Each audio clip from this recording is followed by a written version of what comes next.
கேள்வியை சொல்லிட்டு பதில் சொல்ல வேண்டியிருக்கிறது. இரண்டாவது திருக்குர்ஆன்ல 2வது அத்தியாயத்தில் 140வது வசனத்தில் அல்லாஹ் சொல்கிறான், இப்ராஹிம் அலைஹிஸ்ஸலாம், இஸ்மாயில் அலைஹிஸ்ஸலாம், இஸ்ஹாக் அலைஹிஸ்ஸலாம், யாக்கூப் அலைஹிஸ்ஸலாம் ஆகியோர் யூதர்களாக இருந்தது இல்ல அப்படின்னு குர்ஆன்ல அல்லாஹ் சொல்லிட்டான். ஆனா நம்முடைய பிரச்சாரர்கள் என்ன செய்யறாங்கன்னு கேட்டா, யாக்கூப் நபி இருக்காங்க இல்லையா, அவங்க தான் யூதருக்கு தலைவர் அவர் தான் அப்படின்னு பிரச்சாரம் செய்கிறார்கள். குர்ஆன்ல யாக்கூப் நபி யூதர் இல்லைங்கிறான், யாக்கூப் நபி தான் யூதருக்கு தலைவருங்கிறாங்களே, இது எப்படி கேட்கிறாங்க. இதுதான் அவருடைய கேள்வி. இன்னொரு கேள்வி என்னன்னு கேட்டா, இப்னு கதீர் என்ற ஒரு திருக்குர்ஆனுடைய விரிவுரை நூல் இருக்கிறது, தமிழாக்கம் வந்திருக்கிறது. அதுல நிறைய முரண்பாடான தவறான செய்திகள்லாம் இருப்பதாக தெரிகிறது, அதை படிக்கலாமா? இப்படி 2 கேள்விகள் கேட்டிருக்கிறார். முதலாவது ஒரு விஷயத்தை விளங்கிக் கொள்ளணும், யூதர்கள் என்பது வேற, இஸ்ரவேலர்கள் என்பது வேற. இதை நீங்க முதல்ல தெளிவாக புரிந்து கொள்ள வேண்டும். இதை புரிந்தால் இந்த கேள்வி வராது. அப்ப இஸ்ரவேல் என்பது யாக்கூப் நபிக்கு இன்னொரு பேர் தான் இஸ்ராயில். யாக்கூப் நபி இருக்காங்க இல்லையா, யாக்கூப் நபியுடைய இன்னொரு ஒரிஜினல் பேர் என்னது? இஸ்ராயில். அவருடைய வழித்தோன்றலுக்கு பேர் தான் இஸ்ரவேலர்கள். அவருடைய சந்ததிகளா இருக்காங்க இல்லையா, அவங்களுக்கு பேர் தான் என்னது? இஸ்ரவேலர்கள். ஆனா யூதர் என்பது யகூதாண்டு ஒருத்தர் அந்த இஸ்ரேல் வழியில ஒருத்தர் தோன்றுவார். அந்த ஆள் ஃபாலோ பண்ணக்கூடியவர்கள் யகூதிகள். இஸ்ரவேல்ங்கிற விரிந்த ஒரு இனத்துக்குள்ள அதுல ஒரு பிரிவு தான் யூதர்கள் என்பது. எல்லா இஸ்ரவேலும் யூதர் கிடையாது. அப்ப ஈசா நபி ஏற்றுக்கொண்டார்களே, அவங்க கிறிஸ்தவர்களா இருந்தாங்க, ஆனா யூதர்கள் இஸ்ரேலா இருந்தாங்க, ஆனா அவங்க யூதர் கிடையாது, இஸ்ரவேலா தான் இருந்தாங்க. இப்ப இஸ்ரவேல்ல இருந்து கொண்டு இன்னும் சொல்ல போனால் நபிகள் நாயகம் ஸல்லல்லாஹு அலைஹி வஸல்லம் அவங்களுடைய காலத்துல அந்த இஸ்ரவேல் மக்கள்ல பல பேர் நினைஞ்சாங்க இஸ்லாத்தை ஏற்றுக்கொண்டார்கள். அவங்க யூதர்களா இல்ல, ஆனா இஸ்ராயேல் மக்கள் தான் அவங்க. அப்ப இஸ்ராயேல்ங்கிறது ஒரு ஆளுடைய சந்ததியை குறிக்கும், மதத்தை குறிக்காது. இஸ்ராயேல்ங்கிறது மதம் கிடையாது, நல்லா விளங்கிக்கிறேன். இஸ்ராயேல்ங்கிறது ஒரு ஆளுடைய பெயர். அவருடைய புள்ள குட்டிகளுக்கு பேரு பனி இஸ்ராயேல். அந்த பனி இஸ்ராயேல்கள்ல சில பேர் யூத மதத்தை பின்பற்றி இருப்பார்கள், சில பேர் கிறிஸ்தவ மதத்தை பின்பற்றி இருப்பார்கள், சில பேர் இஸ்லாம் மதத்தை பின்பற்றி இருப்பார்கள். அப்ப இஸ்லாம் மதத்தை பின்பற்றவர்கள் இஸ்ரவேலராகவும் இருப்பார்கள், முஸ்லிமாவும் இருப்பார்கள். கிறிஸ்தவ மார்க்கத்தை பின்பற்றினவர்கள் கிறிஸ்தவராகவும் இருப்பார்கள், இஸ்ரவேலராகவும் இருப்பார்கள். யூத மதத்தை பின்பற்றியவர்கள் யூதராகவும் இருப்பார்கள், இஸ்ரவேலராகவும் இருப்பார்கள். அப்ப இஸ்ராயேல் என்பது ஒரு கோத்திரத்தின் பெயர் தானே தவிர ஒரு மதத்தின் பெயர் கிடையாது. யூதம் என்பது ஒரு மதத்தின் பெயர். இஸ்ரவேல் மக்கள்ல ஒரு சாரார் யூதர்களா இருந்தார்கள், எல்லா இஸ்ரவேலர்களும் யூதர்கள் கிடையாது. இது விளங்கிக்கணும். அதனால யாக்கூப் நபி தான் யூதர் யாராவது சொன்னா அது தப்பு. ஆனா இப்படித்தான் சொல்லியிருப்பாங்க, நீங்க தப்பா விளங்கியிருப்பீங்க. யாக்கூப் நபி தான் இஸ்ராயேல், அவர் யாபனி இஸ்ராயேல்ங்கிறான் அல்ல, இஸ்ராயேல் மக்கள் என்று. இஸ்ராயேல் மக்கள் என்று சொன்னால் யாக்கூப் நபியுடைய பிள்ளைங்க, யாக்கூப் நபியுடைய வழித்தோன்றல்கள் அப்படின்னு அர்த்தம். யாக்கூப் நபி யூதர் கிடையாது. யாக்கூப் நபியுடைய அந்த வழித்தோன்றல் தான் யூத மதம் என்ன செய்கிறது? தோன்றுகிறது. அந்த மதத்தை பின்பற்றுறவங்களுக்கு பேர் என்னது? யூதர்கள் என்று சொல்லப்படுகிறது. அதனால அது யாக்கூப் நபி வழியாகத்தான் இஸ்ரவேலர்கள் வந்தார்கள் என்பதுல டவுட் கிடையாது. ஆனா இன்றைக்கு எடுத்துக்கிட்டீர்களே, ஆனால் இஸ்ரேல்ங்கிற அந்த நாட்டில் அவருடைய பெயரால் உருவாக்கப்பட்டிருக்கிற கள்ளத்தனமாக உருவாக்கப்பட்டிருக்கிற இஸ்ரேல் நாட்டில் யூதர்கள் மாத்திரம் இருக்கிறார்கள். அதனால உங்களுக்கு ஒண்ணு மாதிரி தெரியுது. ஆனா எத்தனையோ இஸ்ரவேல் மக்கள் முஸ்லிம்களாக மாறிவிட்டார்கள், எத்தனை இஸ்ரவேல் மக்கள் கிறிஸ்தவர்களாக மாறிவிட்டார்கள். ஈசா நபியே அவர் இஸ்ராயேல் மக்கள் தானே, இஸ்ரவேல் மக்கள் தான், இஸ்ரவேலுடைய சந்ததி தான் அது அவரே, ஆனா அவர் யூதர் இல்லையே. அப்ப அந்த மாதிரி மாறி இருப்பார்கள். அதனால யூதர்ங்கிறது ஒரு சுருங்கின அர்த்தத்தை தரக்கூடியது, இஸ்ரவேல்ங்கிறது விரிந்த ஒரு அர்த்தத்தை தரக்கூடியது. அதனால இதுல ஒரு குழப்பம் கிடையாது. யாக்கூப் நபியுடைய வழித்தோன்றல்கள் தான் என்ன செய்யறாங்க, யூதர்கள்ங்கிற ஒரு இனம் உருவாகிறது. அதுல இன்னும் பல இனங்கள்லாம் உருவானது. அடுத்து என்ன கேட்கிறாருன்னு கேட்டா, தப்சீர் இப்னு கதீர்ங்கிற அந்த நூல் இப்ப தமிழ்ல மொழிபெயர்த்து வெளியிட்டு இருக்கிறார்கள். இத படிச்ச உடனே அதுல நிறைய தவறுகள் எல்லாம் இருப்பது இந்த கேள்வி கேட்ட சகோதரருக்கு தெரிகிறது. இத படிக்கலாமான்னு கேட்கிறாரு. இதுல ஒரு ஒரு ஆச்சரியமான விஷயத்தை நீங்க உங்களுக்கு சொல்ல நம்ம கடமைப்பட்டிருக்கிறோம்.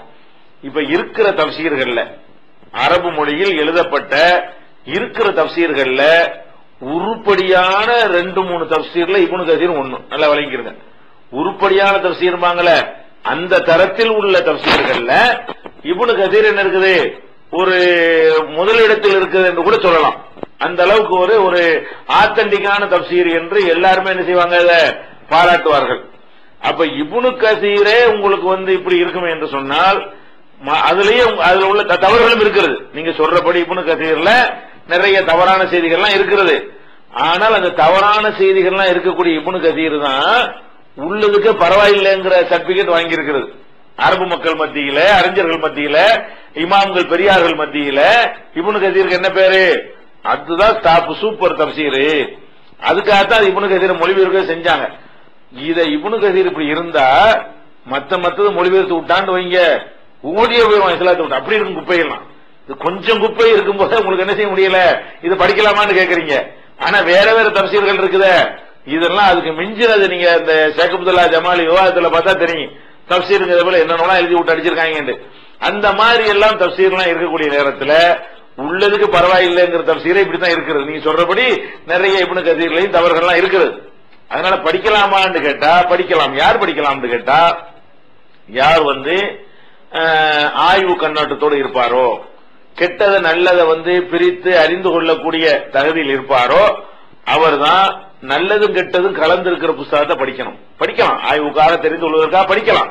எந்த புஸ்தகத்தை வேண்டாலும் படிக்கலாம், தப்பு கிடையாது. அது யாரா இருக்குன்னு, மனிதர்கள் பல தரத்தில் இருக்கிறார்கள்.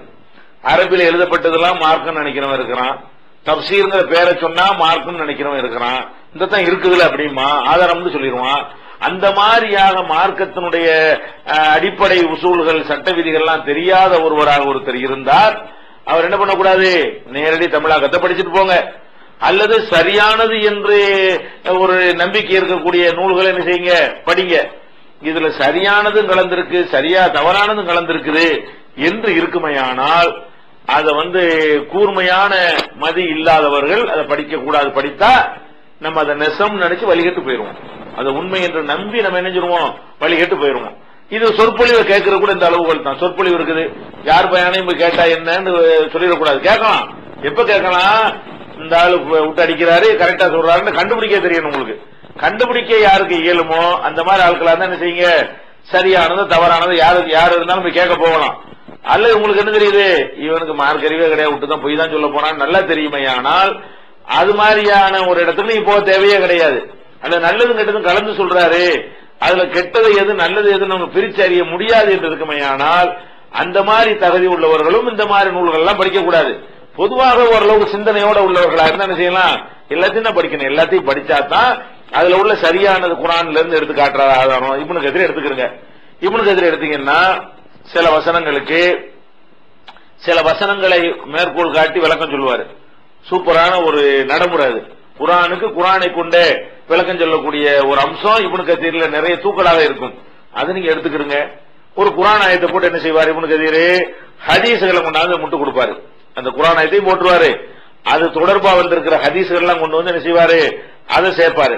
அது நல்லா எடுத்துக்கிறங்க. அந்த ஹதீஸ் சரியான ஹதீஸா இருக்குமே. ஆனால் குர்ஆனை கொண்டு விளக்கம் கொடுக்கக்கூடியதும் இப்னு கதீர்ல நிறைய இருக்கிறது. குர்ஆனுக்கு ஹதீஸை கொண்டு விளக்கம் கூடியதும் இருக்கிறது. இது இல்லாம அந்த அவர் சொன்னாரு, இவர் சொன்னாரு, அந்த பெரியார் சொன்னாருன்னு சொல்லி பலருடைய சொற்களும் அதுல இணைந்திருக்கும். அதை மைனஸ் பண்ணி விட்டுருங்க. அல்லாஹ்வுடைய வசனத்தை வச்சு இணைத்து விளக்கம் கொடுக்கிறாரா, அது ஏற்கத்தக்கதா இருக்கா, ஏத்துட்டு போங்க. ரசூலுல்லாஹ் இந்த மாதிரி சொன்னாங்க, இந்த ஆயத்துக்கு விளக்கமாக இது அமைந்திருக்கிறது என்று சொல்லி அது பொருத்தமா இருந்தா அதை எடுத்துட்டு போங்க. அதை விட்டு என்ன செய்வாரு, இடையில அவர் சொல்லிவிட்டு முஜாஹித் அப்படி சொன்னாரு, கத்தாதா இப்படி சொன்னாரு, இப்னு சீரின் இப்படி சொன்னாரு, இப்னு அப்பாஸ் அப்படி சொன்னாருன்னு சொல்லிட்டு பலரும் சொல்லி இருக்கக்கூடியதெல்லாம் எடுத்துக்கொண்டாந்து என்ன செய்வாரு, போடுவாரு. அதோட என்ன செய்வாருன்னா சில கிஸ்ஸாக்கள், கதைகளையும் கப்சாக்களையும் என்ன செய்வாரு, அவரு பெரிய பெரிய அறிஞர்கள் பேர்ல சொல்லப்பட்டிருந்தால் அதையும் எடுத்து இப்னு கதீர்ல சொல்லி இருப்பாரு. அதை கழிச்சு விட்டுருங்க. குர்ஆனை கொண்டு விளக்கம் சொன்னால் எடுத்துக்கிறங்க. குர்ஆனுக்கு ஹதீஸை கொண்டு விளக்கம் சொன்னால் அதை எடுத்துக்கிறங்க. அது இல்லாம அவர் சொன்னார் இவர் சொன்னார் இருக்குமையானால் அதுல நம்ம அது ஆத்தன்டிக் ஆதாரம் ஆகாது. குர்ஆன் மட்டும்தான் நமக்கு பேசிக்கு. இவர் சொன்னார் அவர் சொன்னாருங்கிறதெல்லாம் பார்ப்போம். அது பொருத்தமா அறிவுக்கு ஏற்ற மாதிரி சொல்லி இருந்தாருன்னு சொன்னா நம்ம ஏத்துக்கிறோம். இல்லைன்னா தூக்கி போட்டுவாங்க. அது ஏற்றுக்கணும் அவசியம் கிடையாது. இப்படித்தான் இப்னு கதீரா இருந்தாலும் சரி, யாருடைய புஸ்தகம், அப்ப நாமளே ஒரு தமிழாக்கம் எழுதியிருக்கிறோம், இதை நீங்க படிக்கிறீங்க, எந்த அளவுக்கு படி எடுத்துக்கலாம்? இத ஒண்ணு குர்ஆனுக்கு ஒட்டி அந்த விளக்கம் இருந்தா நீங்க எடுத்துக்கிறேன்னு, ஹதீஸ ஒட்டி அந்த விளக்கம் இருந்தா எடுத்துக்கிறேன்னு, சிந்தித்து விளங்கக்கூடிய விஷயங்களா இருந்தால், அது சிந்தனைக்கு ஏற்ற மாதிரி லாஜிக் இருந்தால் எடுத்துக்கொள்ளணும். உளறி கொட்டிருந்தோம்னா அதே மாதிரி நீங்க எடுத்துக்கிறேன்னு, அந்த மாதிரி தான். அந்த மாதிரி அடிப்படையில் என்ன செய்யணும்? எல்லாத்தையுமே புரிஞ்சுக்கணும்.